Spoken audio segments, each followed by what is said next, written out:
Hey guys, what's up? Welcome to my channel, Handsome Blader. And today's hot topic is inflation. And inflation is a really interesting topic to understand. So let's dive straight into it. Alright, so to start with, inflation essentially means that the price of goods and services increase and the buying power of your money decreases.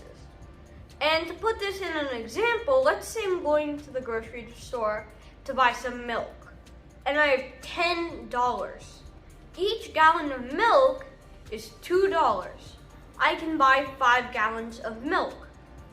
But let's say inflation happened and now it's $2.50 per gallon.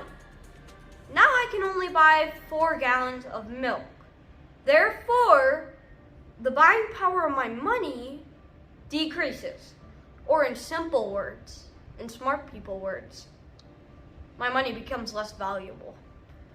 Alright, so now that we know that the buying power of money decreases, for another example, let's say I'm holding $1 in my hand right now.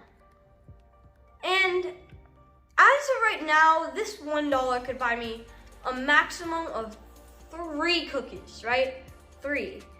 But if we travel back in time and go to the 1900s, this exact same $1 could buy me 20 packs of cookies, 20 boxes of cookies.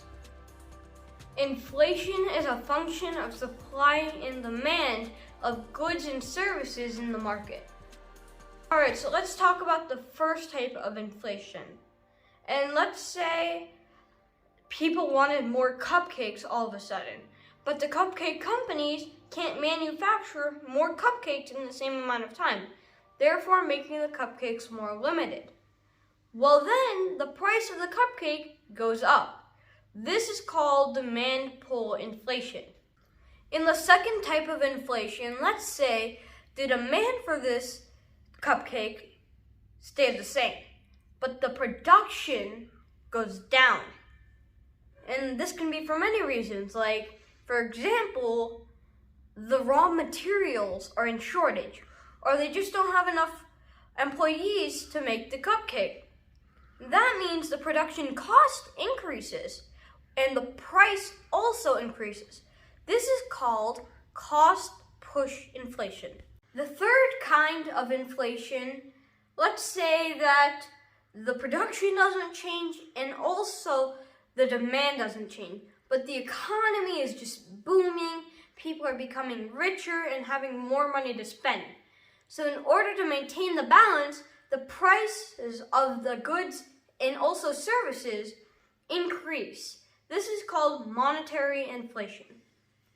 Alright guys, thanks for watching my video. Please subscribe if you want to see more content. And also, before we go, let's do a shout out. Today's shout out goes to my friend Vihan at school again. He is a really nice friend and I just thought I should give him a shout out. Alright, so guys, hope you guys enjoyed the video, and for now, Handsome Blader out.